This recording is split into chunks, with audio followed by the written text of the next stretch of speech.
Welcome everyone. My name is Faulkner. I'm the online event coordinator for staff development for educators. And I'd like to thank you for joining us today for 3 strategies for addressing aggressive behaviors in students, grades K through 2nd with Bill DeMeo.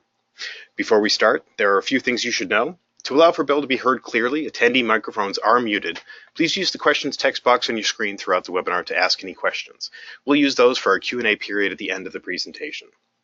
Most audio and video problems you might experience during the presentation can usually be solved by closing any other programs or applications you might have open on your computer. The session is being recorded, and assuming no technical difficulties, you'll receive a link to the archive within 48 hours. And finally, at the end of today's presentation, you will see a short survey, and by completing that survey, you do assist us in providing future complimentary webinars. For those who might not know us, Staff Development for Educators provides professional development for pre-K through 12 educators through on-site PD, PD events, web-based PD, and PD resources. We empower educators with research-based, innovative, and rigorous PD that's practical, motivating, and fun. We're pleased to have SD's friend Bill DeMeo, Dr. William DeMeo, joining us today. Bill is a developmental psychologist who serves as a consultant for the Meyerson Academy.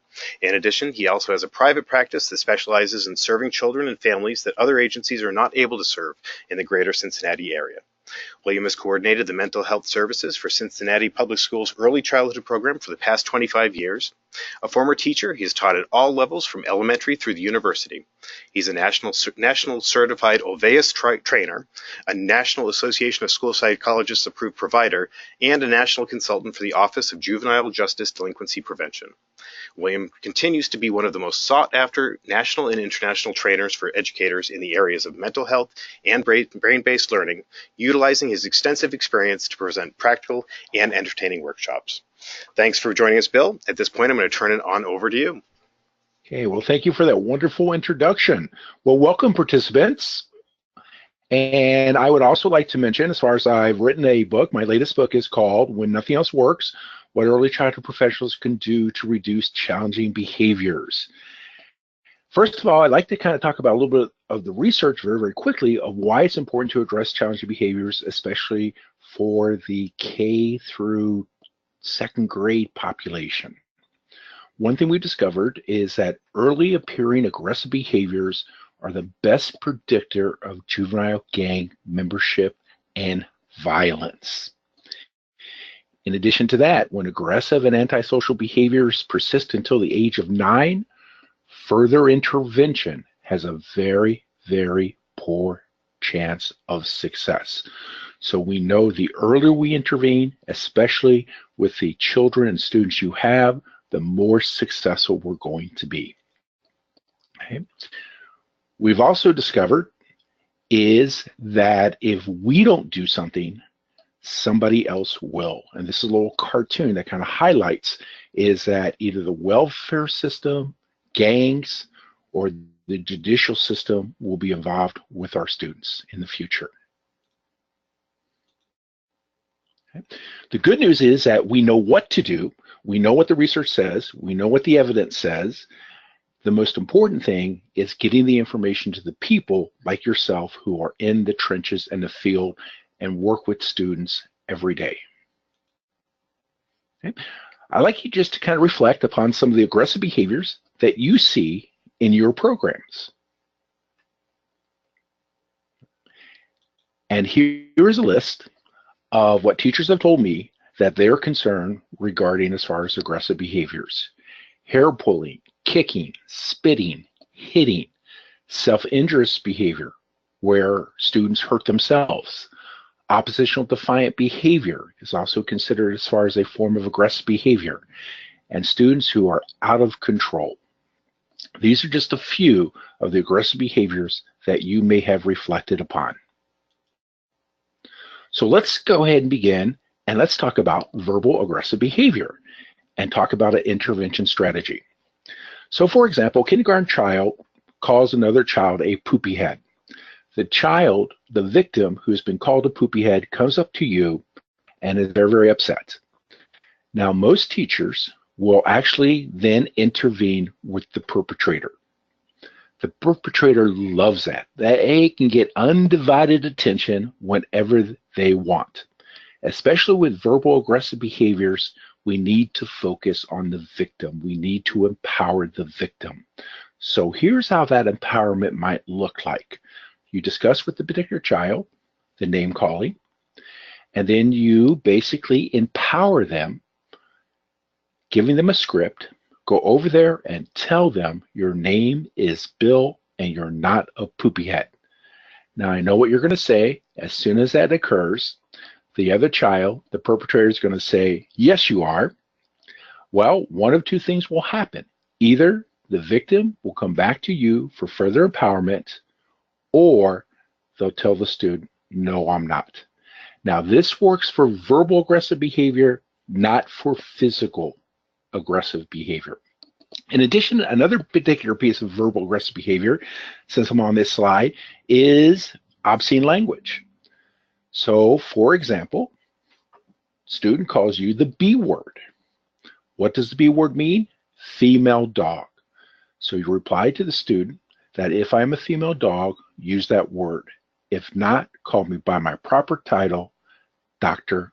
Bill.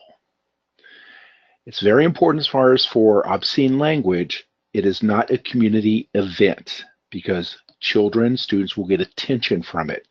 Pull them aside and have a conversation about the appropriateness of that obscene language, and more importantly, maybe even involving their parents. Okay? Now, the second category of aggressive behaviors is physical, and this is a lot of what you may see within your classrooms. And one of the great intervention strategies as far as regarding, quote, physical aggressive behavior happens to be the use of consequences. And there are two types of consequences. There are what we call natural consequences and logical consequences. So to give you an example, if I decide to go speeding out of here after the seminar, what is my natural consequence? Some of you might think a ticket. Well, that's actually the logical consequence, and we employ logical consequences so we do not put ourselves as far as in danger. The natural consequence is I could possibly get into an accident. Now, we try to prevent these natural consequences from occurring from students getting hurt, but sometimes they might occur, and we use them as teachable moments.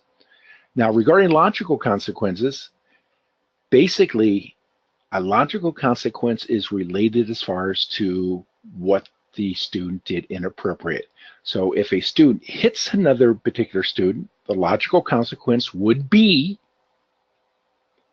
exactly, they would have to do something positive for that particular student.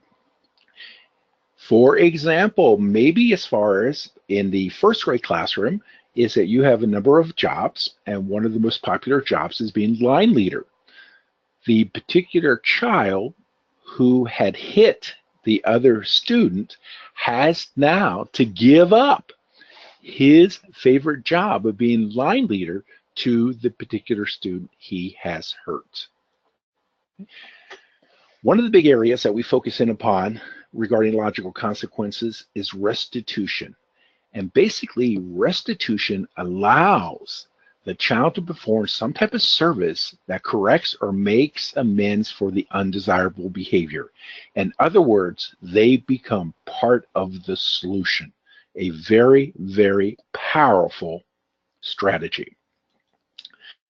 Now, the third happens to be nonverbal aggressive behavior. And a lot of the nonverbal aggressive behavior happens to deal with oppositional defiant behavior. And one of the great strategies as far as regarding helping children as far as be compliant, who especially who are oppositional, happens to give them the positive information of what you want them to do. For example, if I ask you or tell you, I don't want you to think of elephants, what did you automatically think of? Exactly, elephants. But by giving them that positive information of what you want them to do, every negative command you can change to a positive and get 85% compliance. just with this simple intervention strategy regarding oppositional defiant behavior. For example, at the lunch table, one of the students stabbing his friend with the fork. What might the teacher say? Stop. Don't stab them. What do? They then take the knife and they stab him again. And instead, the fork is for eating.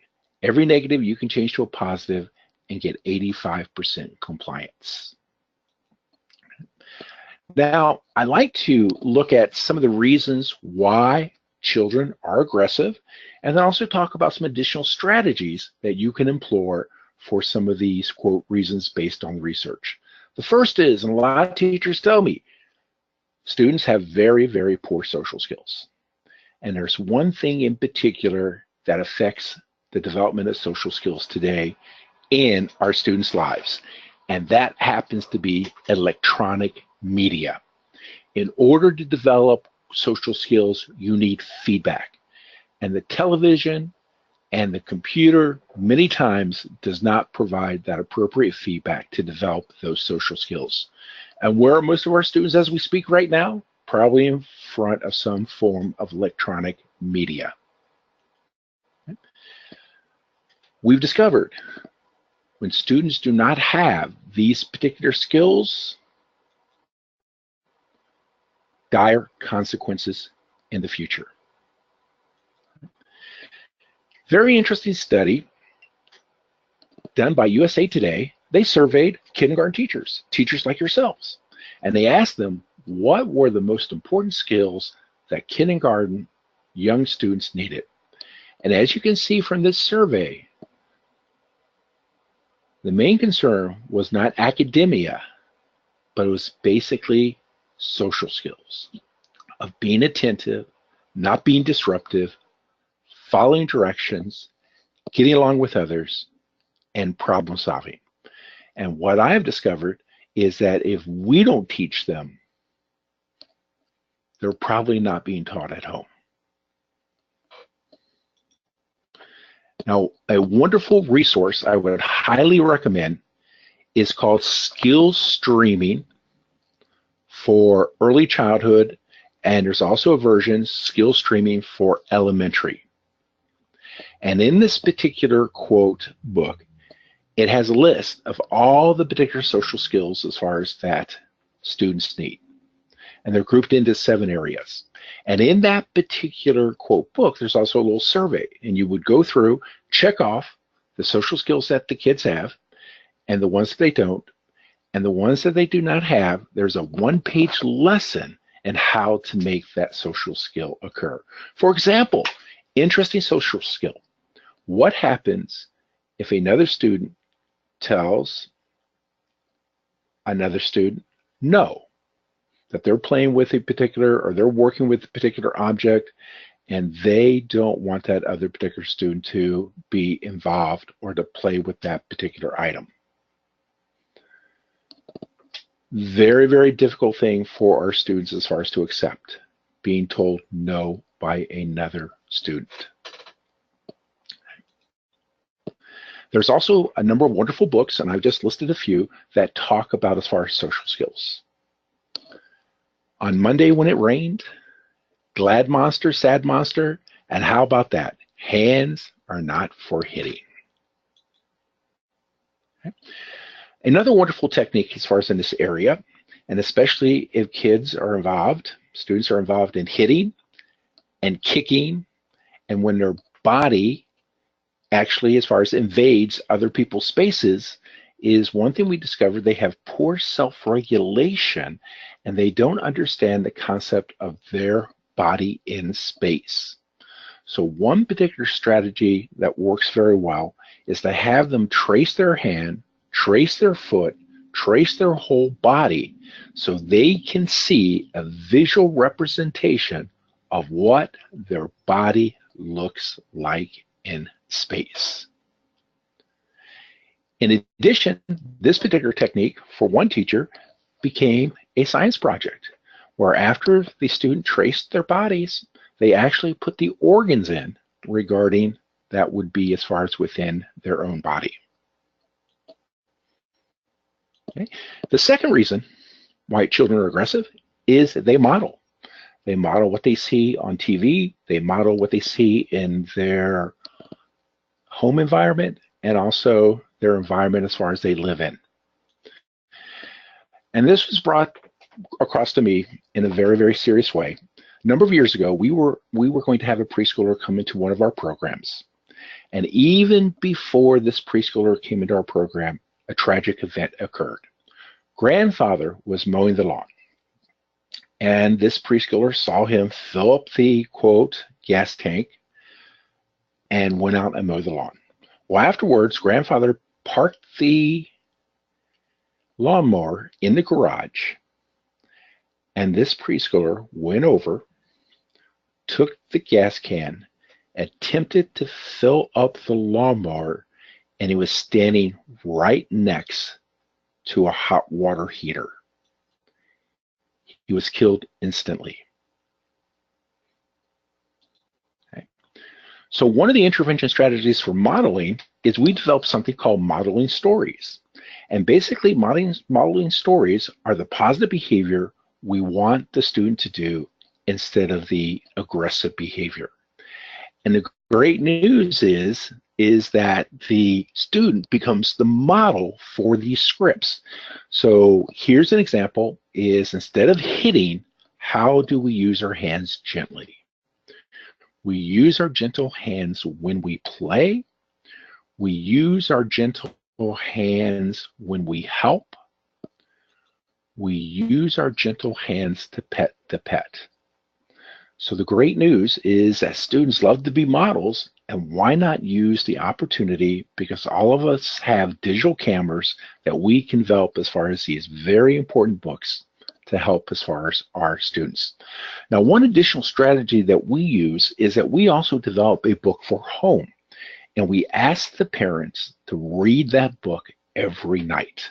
Because what we discovered is that we used to believe that when the student or even ourselves, we went to sleep, nothing occurred. But we've recently, research has shown that when you go into the deep levels of sleep, your brain actually reorganizes all the information it has learned today. And that's why sleep is so important. So if the last thing the student hears is how to use their hands appropriately, when they wake up in the morning, that's the first thoughts that are going to come to mind. And it's going to be a great day, not only for that student, but also for you and the rest of the class. The third reason why students are aggressive happens to be trust. And we discover we have a lot of students who do not trust. And this is a model that we've developed, and it's called the SMART model. And what it says that if a student does not trust you, they will not respect you. They will not have a positive attitude. They will not show appropriate behaviors. And most importantly, they will not learn in your classroom environment. Now, the interesting thing as far as about trust, according to the research, for some of these challenging students that we have, it takes 9 months to develop this entity of trust. For older students, over a year. So one particular strategy that we've used is that we need everybody, all our staff members, to be crazy about our students because they may not have that at home. So in our programs, from the maintenance staff to the office workers to the cafeteria staff, we assigned one of our adult employees to be linked up as far as to our students. And that's a great way as far as to develop trust and to have this notion of being crazy about every one of our students. Because our question is, will we be the missing puzzle piece in our students' lives? Okay. Now, the fourth reason why students are aggressive or exhibit aggressive behaviors is we have a lot of angry students. And you probably see this as far as on a daily basis, as far as with some of the students, as far as that you work with. And we've discovered is that from a neurological point of view, there's a process that occurs as far as regarding anger. And in that process, there's something called the amygdala deep inside the human brain. It is called your fight or flight switch. And when the amygdala switch is thrown, it basically short circuits and it affects the entire brain. So let's look at closely before we talk about some intervention strategies to deal with students who are angry and exhibit aggressive behaviors. First of all, there are two components at the physiological state. One is called the adrenaline surge, as I just mentioned, and that is part as far as regarding throwing that switch. And when that switch is thrown, it's going to last for minutes. It is going to be very, very quick. It is going to be a rush of energy, and it's going to prepare the body to fight or flight. Well, very, very interesting. There's actually another phase, because a lot of teachers will tell me, I don't know why this child went off. He just exploded. Well, now we actually do know why, because there's a second state, and it's called the cortical excitement state. Because see, once the adrenaline surge or that switch is thrown, the brain is now excited. The cortex is excited. It is looking for action. It is looking for something to make its day. And this will last for hours or for days. It is a special readiness for arousal. It's a hair trigger condition, and it lowers the threshold for what produces anger. For example, a student has a bad day as far as in the morning with stepdad. Student takes as far as the cereal bowl, throws it across the room. That's the adrenaline surge. Hour later, they come and they walk into your classroom. Their cortex is excited, and the only thing you have to do is say good morning, and they go off. So we now know why some of these students go off, because it's this cortical excitement state. So let's talk about some strategies regarding the cortical excitement state. But before we do that, we do know there are three components as far as affecting anger. First is memory. We can produce anger just by thinking.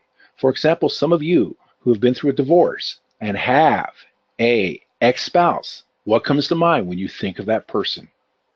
So your memory can produce as far as the same level of anger as is actually happening. Second is language. Kids who have better language skills are going to be able to express their anger. And last is, we know some kids have better impulse control than others. Okay? So a couple particular strategies. One is breathing. And one of the breathing techniques that I like to use is called seesaw breathing. And what you do is you have the student lie down as far as on the floor, on the carpet, and you take two books, two blocks, two CD cases. You place one on their chest and one on their diaphragm. Now, what occurs is that most of us engage in what we call shallow breathing. We just use the chest and there's movement in the chest.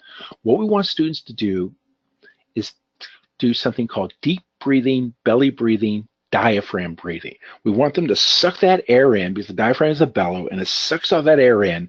And the more oxygen they get as far as into the system, it calms the brain and the body. So what occurs is that they can see a visual representation if they can make that quote object on their diaphragm, on their belly, move up. That's inflating the diaphragm. That is sucking in the air. That's where you get the seesaw motion. Another strategy that Dr. Bill likes to use is called bubble therapy. And I use very, very expensive materials. And here's what occurs. If a student is angry, they cannot blow as far as the bubble. It's like a very quick, very, very rapid. So if they can slow down their breathing, they can control as far as that impulse, blow a huge bubble, and calm themselves. So we use bubble therapy, bubble breathing, as a way as far as the students to, quote, develop that impulse control. Now, very, very interesting. One of our teachers actually used this as an open house activity because she discovered it wasn't only the students who were angry, but it was sometimes as far as the parents. So what she did is that she had some of those little packets, containers of bubbles, and when the quote parents and students came to visit, and the students already knew what was going to occur, is that the students challenged their parents in a bubble blowing contest. And the key is the bigger the bubble you can blow, the more you can calm yourselves down. Okay?